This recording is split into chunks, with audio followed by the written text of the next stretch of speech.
সেগুলোকে বেশি বেশি করে ইনক্লুড করতে থাকুন। এবং শুধু ইনক্লুড করলে হবে না। এই কোয়েশ্চেনটা করছেন আব্দুল রব সাফি। উনি লিখছেন, দাদা আমার চ্যানেল সার্চ করলে আসে না, কিন্তু চ্যানেলের ভিডিও আসে, চেক করে বলবেন দাদা প্লিজ। এখন আমি কি করব জানাবেন। চ্যানেলের নাম সকার অফ প্র্যাঙ্ক।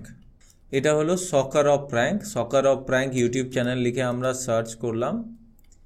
সো এই কন্টেন্টগুলো আসছে।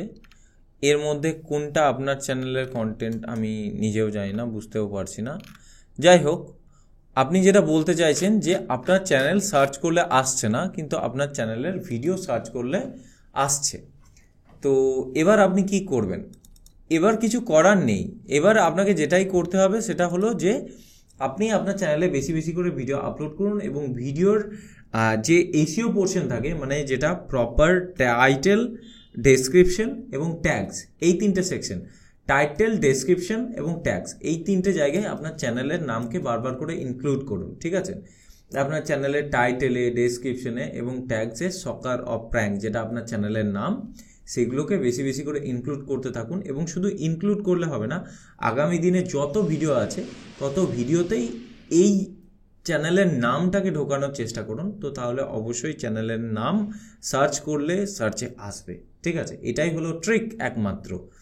এভাবেই কিন্তু চ্যানেলের নামকে র্যাঙ্ক করানো হয়। ঠিক আছে? হয়তো যেটা আপনার চ্যানেলের নাম, সেই মানে চ্যানেলের নামের উপর প্রচুর কন্টেন্ট আছে। ঠিক আছে? ইন্টারন্যাশনাল অনেক বড় বড় কন্টেন্ট আছে। তো এবং সেগুলো হাইলি ভিউড কন্টেন্ট, মানে প্রচুর প্রচুর ভিউজ পেয়েছে। তো এই জায়গাতে আপনার এই টাইপের নাম র্যাঙ্ক করা কঠিন, কিন্তু যদি র্যাঙ্ক করতে হয় তো তাহলে আগামী দিনে যত ভিডিও আপলোড করছেন সব ভিডিওতে আপনার টাইটেল, ডেসক্রিপশন এবং ট্যাগসের জায়গাতে আপনার চ্যানেলের নামকে ইনক্লুড করতে হবে। বাস আমি এতটুকুই বলতে পারি।